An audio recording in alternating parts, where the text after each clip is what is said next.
What's up, everybody? And this is Press X to Start, and we're gonna do a heavy hitter for our audio episode and our video episode about the Game Award nominees. The Game Awards is what? December 10th, right? December 10th. Yeah, so we're going through the nominees and giving our predictions, giving our thoughts. We're gonna go through some of the nominees. Yeah, some of. We can actually talk the about. ones that matter. But before we do that, I'm your host, your heavyweight champion from Wishnigwood, California, aka the janitor because of be watching niggas, aka Slong Madden. Whoa. He did it again, guys. I did. Is this Tecmo Bowl Schlong? Or Madden 21 with adaptive triggers and haptic feedback Schlong?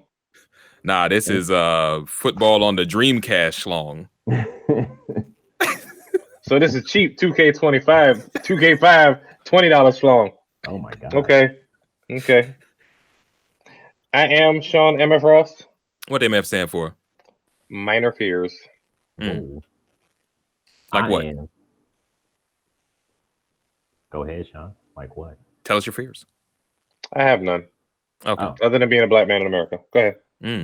Okay. I am DJ, aka Sexy Bad Choices, aka make sure you like and subscribe on our YouTube channel if we need it, please. Thank you. AKA, did you know that if you like and subscribe on our YouTube and our IG account, you'll be a valued member of our community. It's good. Did you know? And Jordan, aka JX Spot, aka Jordan Raventhorpe. Ooh. My new AKA for the next 8 months.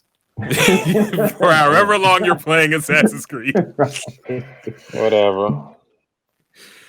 And now that we're all introduced, we're going to jump into these nominees. So, like we said, we're going to not go through all of them because there's like 24 categories and ain't nobody got time for all that. Got time for that. Exactly. But we're going to go through the ones that we feel we can actually say something about and the ones that we just feel the most comfortable going through the games on. So best sports and racing. Let's go. Exactly. So the first one is Game of the Year, the biggest category. So the nominees for Game of the Year are Doom Eternal, Final Fantasy VII Remake, Ghost of Tsushima, Hades. I'm surprised. Me too, Loki. Animal Crossing New Horizons, and The Last of Us Part 2. Solid field this year. For once, I can say I've played all of these games except for Doom Eternal. I'm kind of curious about Hades now. Hades is good. It looks good. It ain't no Spelunky 2. Whoa, Spelunky 2 ended up in the Game of the Year conversation. Also, does Spelunky 2 take place in hell? Because why would I want to go there? I played Doom Eternal, about 2 hours of it before I got distracted by, I don't know what it was, probably like Star Wars Republic Commando. But in the 2 hours I did play of Doom Eternal, I did enjoy it, and I do plan on revisiting it. Okay. So what are y'all's picks for this one? Starting with DJ. Lord. My pick, I voted for Animal Crossing, but I hope Ghost of Tsushima takes it. Okay. I think so. I guess real quick. I think for this year, Animal Crossing hit at such a special and vital place for a lot of people that I think it should take Game of the Year. Of course, it is up against a lot of heavy hitters, and it's just a thing. But I think for me, Ghost of Tsushima gave me such a genuine and just great gaming experience this year, where like that is my game of the year. Okay. Jordan? Because I just haven't had the opportunity nor privilege to play the other games. I can go with Doom Eternal. You know, it got like a 9 out of 10 and a Metascore in the 80s at least, and I think so. They improved upon the first Doom that came out back in 2016 in terms of graphics, speed of the game, gameplay, and yeah, I'm just very eager to get back to it. So I say Doom Eternal, even though most likely The Last of Us will probably gain this category. Okay, Sean. Shit, man, it's between Ghost of Tsushima and The Last of Us 2. I feel like the gameplay in Ghost of Tsushima was more fluid and enjoyable compared to The Last of Us 2. But The Last of Us 2 story and have you grab me more. For me personally, if you know me, you already know what the answer is. But Final Fantasy VII Remake. Let's go. Exactly.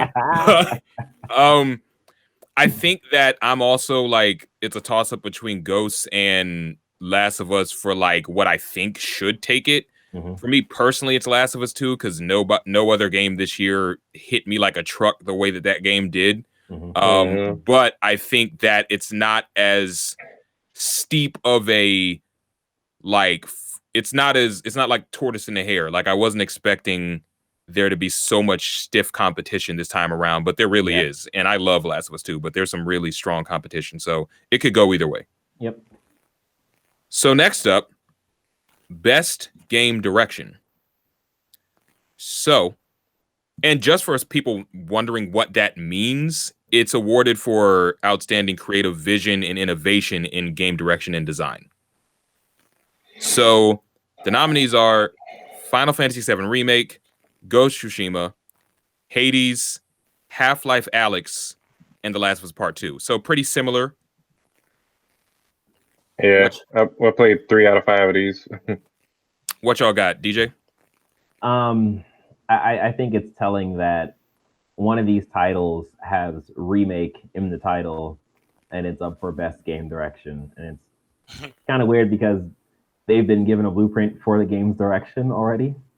But it's so different than the original. That's true. I will say that. Yeah, I think actually now that I say that, I think Final Fantasy Remake 7 or Final Fantasy 7 Remake might actually take it because it pushes the game in such a different direction. But I think for me, I've played 4 out of the 5 games. I didn't play Half-Life Alyx, but again, I'd have to go with Ghost of Tsushima on this because I feel like the win mechanic was such a weird thing to see during the previews and just be like, is that really gonna work? And then actually playing the game is just like, this is actually a really cool system. It could be built upon, it could be made better, but I think from what they gave you, it's really cool and it works really well. Okay.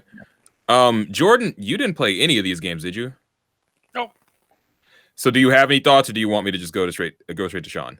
You know what? For the service and integrity of our podcast, I have no thoughts on anything. All right. No winners in my book. Oh, okay. Fair enough.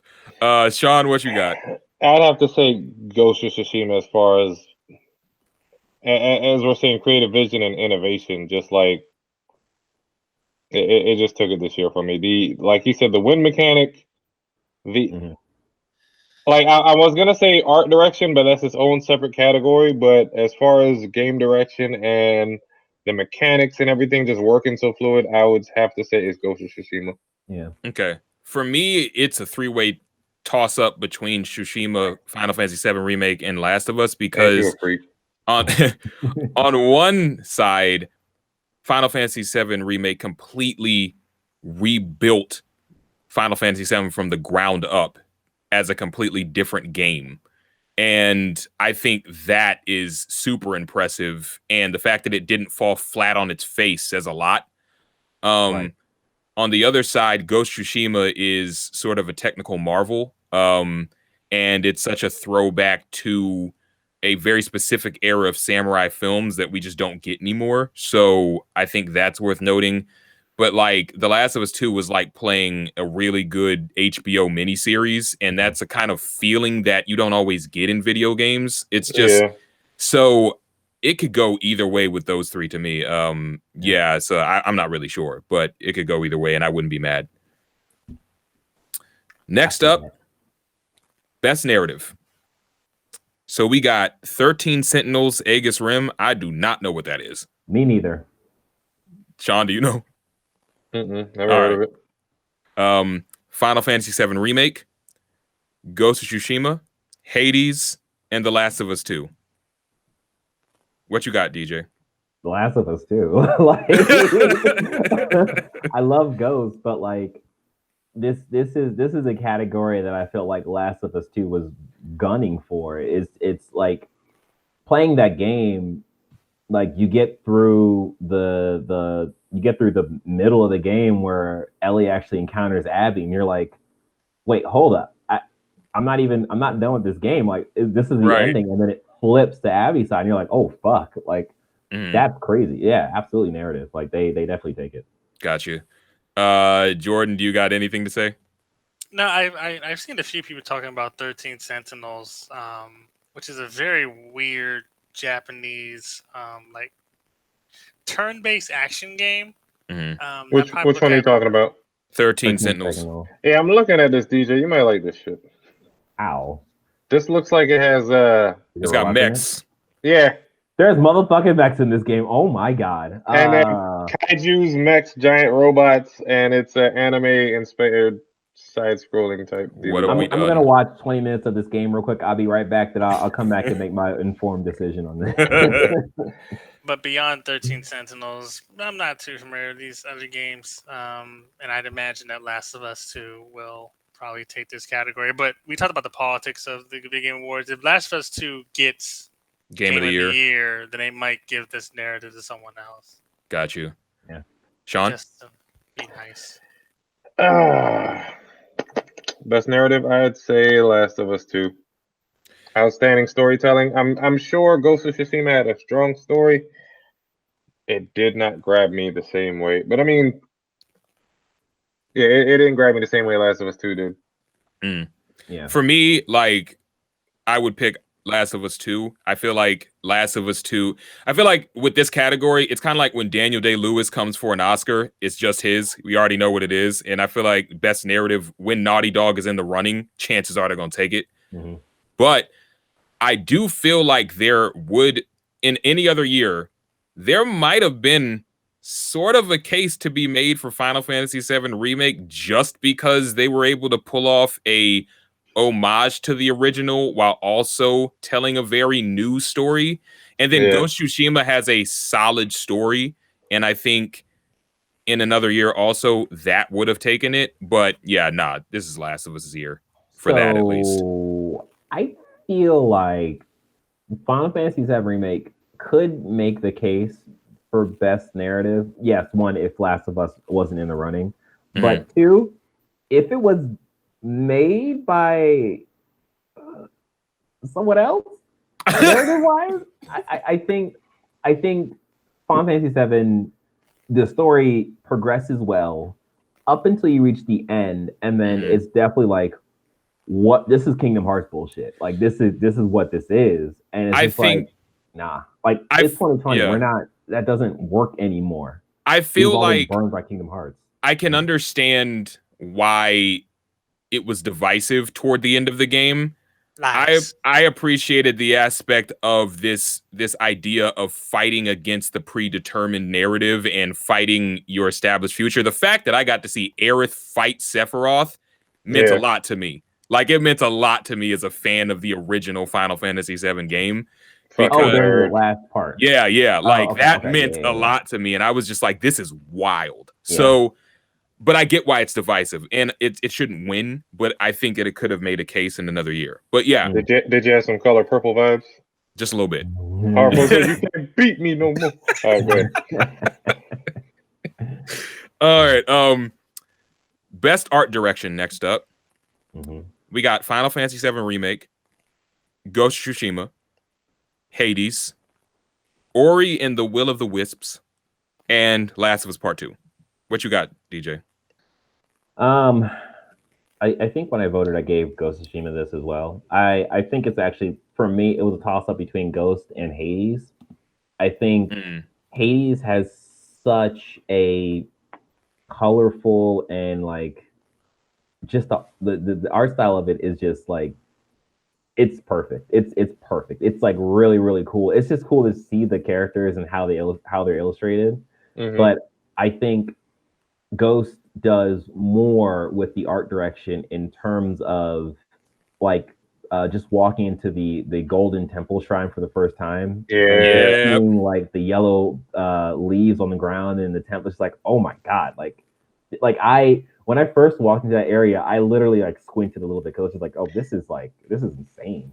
And then I think they do so much with color in that game and just Mhm. blocking off certain sections. Like there was a section, I don't even remember the place because I didn't spend much time over there, but there's like a temple grounds area where like everything is red over there. Yeah. Yeah, And yeah, it's just yeah. like, and the thing is like, I couldn't tell you where it is on the map, but I have such a vivid memory of seeing that place. A lot of this over game there. is gonna stick in your head. Yeah. Exactly. Yeah, yeah. So I think for me, it's Ghost. Okay. Jordan, anything? I will say the two games that are least likely to win this would be Final Fantasy and The Last of Us Part 2. I think those are just two examples of games that look like and from a technical sense are very impressive. But yeah, Ori, Will of the Wisps, Hades, and Ghost of Tsushima has some pretty clear art direction that communicated their worlds very effectively. I've been following Ori for a long time now, and at least in terms of 2D side scrollers, it is one of the best looking 2D side scrollers. Last consideration, at least in terms of like visual effects, going into this one, and also Hades too. You know, a lot of people truly enjoy like that 2D picturesque style of video game making that's way more time intensive for a game that's incredibly long and very and varied. So I think three of the top running is Ghost of Tsushima, Hades, and Ori the Wisp, but I'm leaning more towards Hades and Ori the Wisp for this category. Okay. Sean? Same thing as DJ. Ghost of Tsushima clearly took it. And a step forward, their DLC, Legends? Yeah, yeah. Like the art direction in that as well is phenomenal. Just looking around, it's just like, God damn, this is free? Yeah. This could have been its own separate game for, $20, $30 or some shit. Exactly. Yeah. It's just phenomenal. I am in agreement that Ghost of Tsushima should take this for the photo mode alone. Like the art right, the art direction in this game is insane. I think Final Fantasy VII Remake shouldn't even be on here, only because the character models themselves are nice, but a lot about that game also doesn't look so nice when you actually like sit there and look at it. I think that another game could have taken its place. But Last of Us 2, gorgeous game, but also like Ghost of Tsushima should absolutely take this if like Hades or Ori, because of their kind of very unique cartoony style, they should definitely be there. But I think this is Ghost here. Yeah. Next up, best score and music.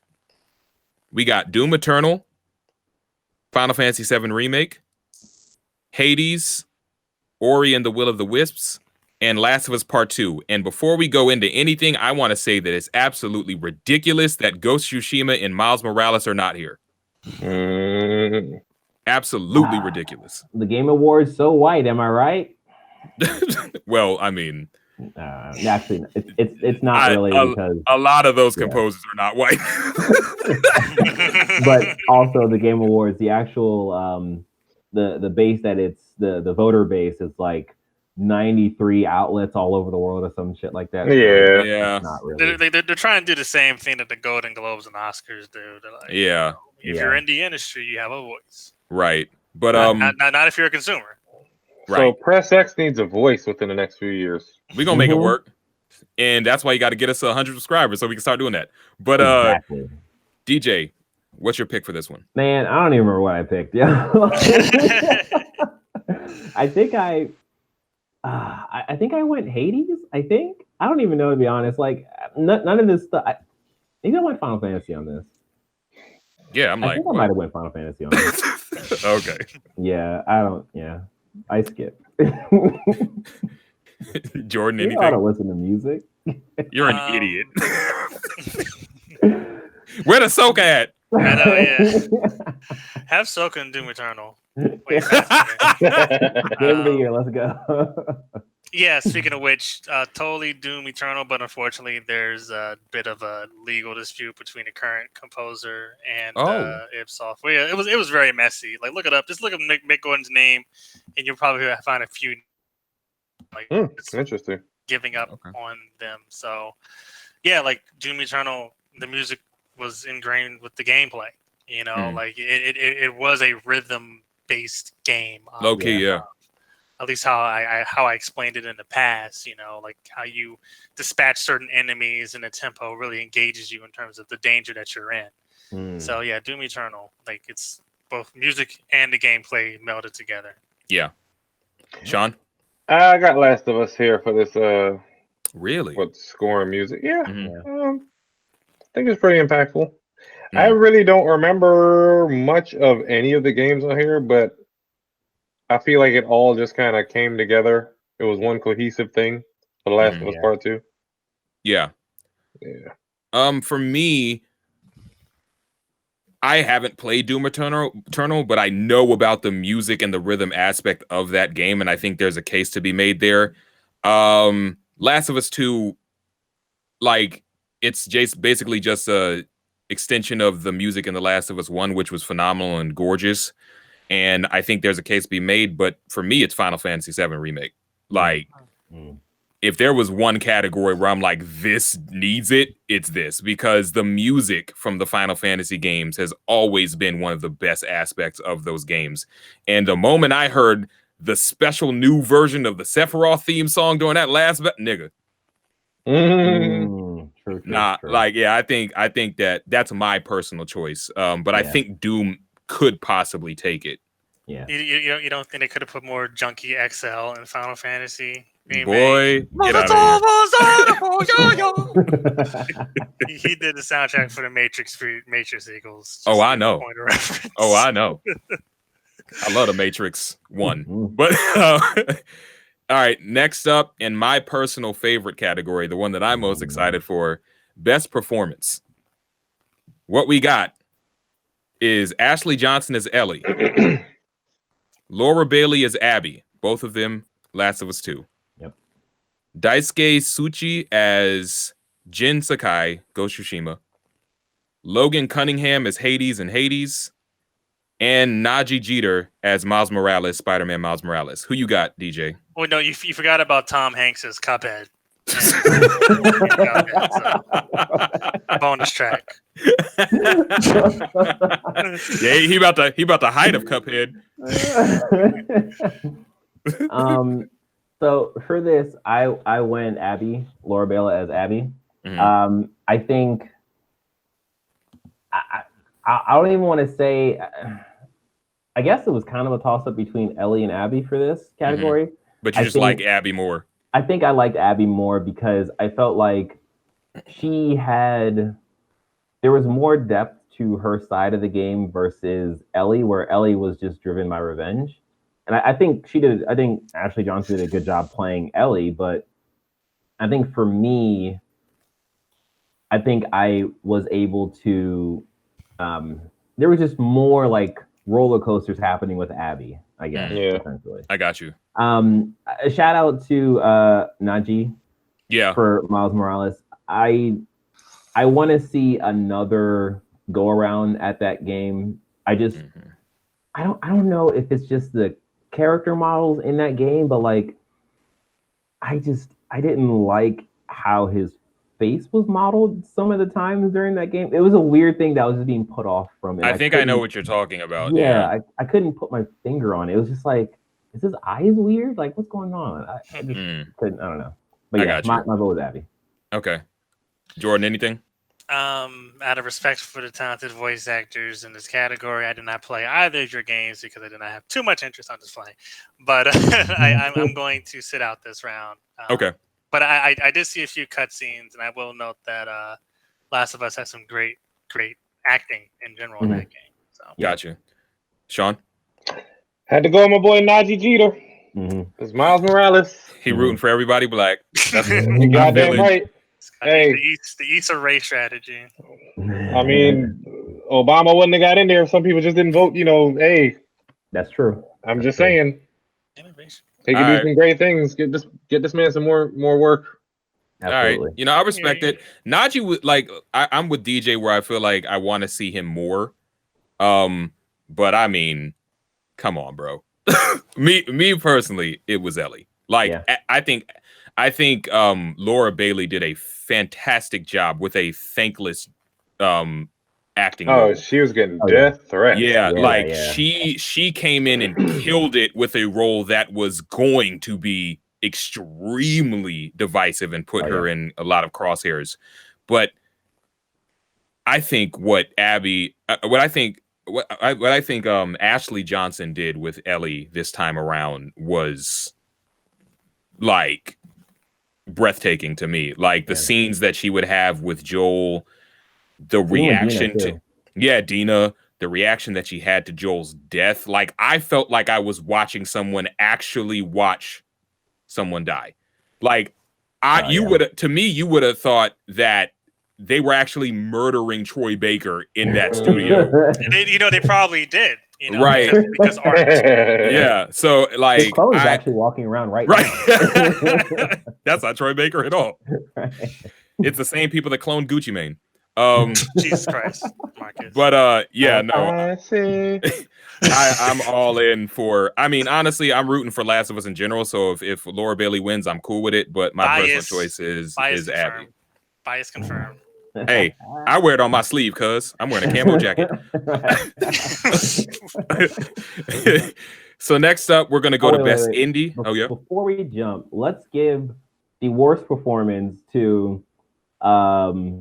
Insomniac changing Peter Parker's face. Because goddamn, I hate that. I saw him in the game, and I sat there and just looked at him. I was like, "Dude, this is bad. This is bad. You made a mistake. Anyways, okay. We're gonna go to Best Indie Game now. Let me find this joint. Indie game, child. Where is that? All right. Best Indie. So we've got Carrion, Fall Guys Ultimate Knockout, Hades, Spelunky 2, and Spiritfarer. I'm just letting you know right now, I played none of these, so I'm sitting it out. Listen, there's a clear winner here.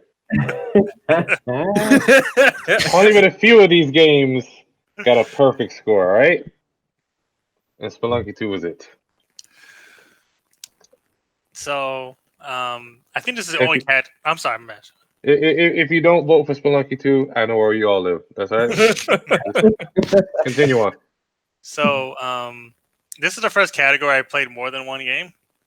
And it was Carry On and Fall Guys. Mm-hmm. I played Fall Guys once, and I got the gist of it immediately, and uninstalled it. But Carry On, like, I know, even though Carry On, like, is I had a very fun time with that game. It's based on what I'm hearing about Hades, based on what I'm hearing about Spelunky 2. I'm not too familiar about Spiritfarer. Yeah, Carry On, 8 hours. You kind of did one thing multiple times, and it got old. But it was beautiful. Like, it was a beautiful game. So my vote is Carry On because it's the only game I play. But I wouldn't be surprised if this goes to either Spelunky or Hades too. Sorry, Hades. Mm-hmm. I think this is a weird category, right? Because as Sean said, Spelunky 2 got like a perfect score, nearly a perfect score. Everywhere. Everyone was touting how great that game was. But I don't think that game, just for what the game is, I don't think that game got into the zeitgeist as much as like Fall Guys did. Yeah. And it's a higher barrier of entry because not everybody's going to be into roguelike games, but for what it is, it does it damn near perfectly. I think I'd probably go to say that this category is probably one of the categories that's going to have the most like fighting involved because games they all had like success in various ways, Right. but they all do different things. Like my vote would probably be Fall Guys only because of the popularity of that game. But I think looking at it critically, it'd be Spelunky 2. I don't see, like, people were still playing this original Spelunky all the way up until Spelunky 2 came out. Yeah. I don't see all of these games having that longevity. Well, that's true too. That's another thing too. So I don't know. All right. Well, next up, we're going to do innovation in accessibility. Explain this category. Yeah, I was going to. Basically, it's recognizing software and or hardware that is pushing the medium forward by adding features, technology, and content to help the games be played and enjoyed by a wider audience for the handy capable, basically. So the first nominee, Assassin's Creed Valhalla. Next up, Grounded, Hyperdot, and the Last of Us Part 2, and Watch Dogs Legion. DJ? It's Last of Us Part 2. I think it's kind of weird because I don't know exactly what Valhalla does or did. Yeah, I didn't even know that they had like groundbreaking accessibility. My question is, which part of this category are they focusing on in terms of its explanation? So it says features, technology, and content. And content seems more of like a story narrative conversation, if anything else. Yeah. So actually not really, because I played Grounded, right? And one of the accessibility things that Grounded does is that's actually really, really cool, is that in that game, the main antagonist is the spiders in the game. And for people who have arachnophobia, like, they can't play the game. So what Grounded so what Grounded did was, there's a slider in game where you can literally make the spiders into blobs. Oh. What did The Last of Us do in terms of accessibility? Basically, yeah, they basically made it so that if you are blind, you could play this game perfectly. I'm very surprised that Doom Eternal didn't make this category either, because there was some pretty detailed articles about what they did in terms of color, like all of the options for you to change your video settings, audio settings, color, format of text, other indicators for enemies. I'm very surprised that Doom Eternal didn't make this category. The Last of Us had modes where you could play it, one-handed. In no way I'm saying that Doom Eternal is better than Last of Us. I'm just surprised that Last of Us absolutely didn't make this category. I'm sorry, I'm surprised that Doom Eternal didn't make this category. Yeah. My question is Watch Dogs Legion. What did they do? I had no idea. I have no idea. Yeah. But apparently they did something. But no, I'm also Last of Us. Like, what they did, the fact they had that one video of that dude playing the Last of Us and seeing the accessibility and breaking down into tears because he's a blind gamer. Like, that was wild. Yeah. So you can play Last of Us if you are visually impaired, not completely blind. Right. No, you can play it if you're blind. Everything makes a different distinctive sound. Literally, every gun, every rock, it can speak out everything you pick up. Oh shit! I didn't. You can play it one-handed, like I said, because like the quick time events, they eliminate those. You can just hold a button, or I think they remove it all. Like, there's a bunch of shit that they put in Last of Us 2 to make it like super accessible. Yeah, actually, real quick on the accessibility thing. This is actually an annoyance I had with Spider-Man Miles Morales. And I realized that I thought it was Last of Us, but it's actually Avengers, where you can actually switch the prompt from tapping to holding. Yeah. So, I wish they did that for Miles Morales, but continue. They do have that. Seriously? They do. Instead of tapping stuff, you can hold it down? I'll be back. Yeah, they do have that, because I was reading about one of the trophies to get one of the mini games for a trophy, and you have to tap the button in order to like beat your opponent. But you can, but you can actually hold the button down. Okay. And so you can switch that for all of them apparently. Okay. I tapped that out because old school gamer right here. You didn't read it. It's okay. So last two categories we're going to cover: best multiplayer and content creator of the year. So first, best multiplayer, we got Animal Crossing: New Horizons, Among Us, Call of Duty Warzone, Fall Guys Ultimate Knockout, and Valorant. Why is that funny to you? You mean ugly Overwatch? Oh god. So this you got, is Wait, which category is this? best multiplayer. Oh, okay. So Animal Crossing, Among Us, Call of Duty, Yeah, no. Fall Guys, and Valorant. Animal Crossing should not even be in this category. Animal Crossing multiplayer was broken when it started, and it hasn't gotten any better from now. So Among Us is going to take this. It's funny. Among Us is an old game. It came out in 2018, but it just had this resurgence apparently because I was watching a video. Twitch had suggested it to a popular streamer named Soda Poppin'. Soda Poppin' has about almost 3 million subscribers. And from there, it just exploded because the barrier of entry is so low. It's $5 on PC. It's free to play on your phone. Mm-hmm. And as far as gaming, it has exploded during the pandemic as far as everybody trying to get into new games. But this actually has a social aspect that people have been missing. I mean, yeah, you're playing with people on Call of Duty, but it's super. Well, I mean, Among Us is aggressive as shit when you're playing with other people with all the lying and what have you. But it's something different from Call of Duty. Right. You don't need to be able to have super fast reaction times to play this.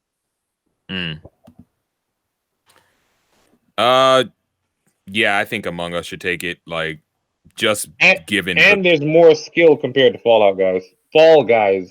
Right. Yeah. No, yeah, like just the being the cultural touchstone that it's become. Like I couldn't really see anything else taking it. Okay, so we're gonna slide something in real quick. We're gonna do best action. Or action and adventure. Yeah. So that category, we got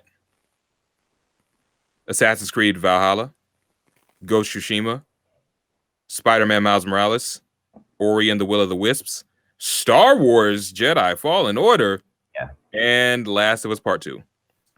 DJ? So I actually I asked Marcus to bring this up because of two things. One, because of Miles Morales. This is, I think, so this is one of the categories that Spider-Man's in. And also Star Wars Jedi Fallen Order is in this category. I think this is going to be one of the other real contentious categories because it's all of these are strong. Yeah, I didn't really like Star Wars, but I kind of feel like they might. It's called blocking. What blocking? I think. Oh, fuck you. I think they might give it to Star Wars, but I think my choice is going to be Ghost of Tsushima. But I think Miles actually might take this one. Yeah, I agree that Miles might take this one. Either Miles or Assassin's Creed Valhalla. I don't. Even though I was a huge fan of Star Wars Fallen Order, and even though it was kind of a Demon Souls light, yeah, like I just don't see a lot of the votes going towards a game that technically came out last year. Yeah, in my opinion. So either Spider-Man or Valhalla or Tsushima or whoever. Yeah, anyone could win that category. They're all good ones. Sean? It's between Miles Morales and Ghost of Tsushima. I really like the aspect of bouncing all around the place and, beating up a whole crowd of people, which you get to do in both Miles Morales. Like, as I was running through my second playthrough of, Miles Morales, I was kicking ass with all my upgrades and what have you, and it's just really, really fun to do. Yeah. Me personally, like, I'd give it to Miles. It's the action adventure game that I had the most fun playing out of all of the other ones that were on the list that I played. You know, I love Last of Us. Ghost of Tsushima is one hell of a game, but like I have way more fun playing Spider-Man. Just like even the fighting, I just like doing way more. Yeah. Because I can dart around and I can web everywhere. Like I just feel cooler. Weirdly enough, I just feel cooler fighting as Spider-Man. Is it because of that exaggerated swagger of a black team? You know it, Sean. You know it. Oh, that's actually interesting. I felt way cooler in Ghost than Spider-Man, but I also didn't like from the start. I didn't like combat, and it didn't get any better as I played the game. So that's also just... admittedly, Miles is cooler than Jin. So Jin's a piece of toast. No, Miles is not cooler than Jin. No. I respectfully disagree, sir. Nah. But I tell you right now, Miles does not have any point like Jin and getting fucking Ghost Stance or whatever for the first time. I mean, yeah, like Ghost Stance is amazing. It's an amazing moment. It's a fantastic moment. But I don't know, man. Like when I be jumping off buildings and pulling tricks and swinging everywhere, like I don't know, man. Like wait, you on the corner pulling tricks? What? Yes. No, that's somebody got to sponsor this podcast. But last thing we're gonna do real quick is we're gonna bring up the content creator of the year, and we're more so bringing this up for two specific reasons. One, because I am upset that they keep snubbing Xavier Woods, and he deserves a nomination. Damn it!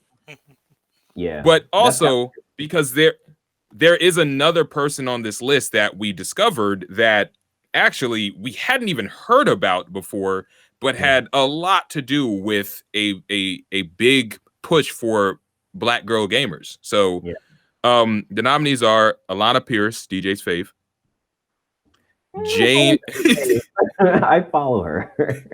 She's your fave. All right, she's my favorite. Jayanne Lopez, Nick Merckx, Tim the Tatman, and Valkyrie. Now I'm not gonna lie to you, I don't know most of these people, but we gonna Valkyrie. Yeah, Valkyrie or Valkyrie. No, Valkyrie. Okay, it's just the way it's spelled. It looks like Valkyrie, but that wasn't a common correction.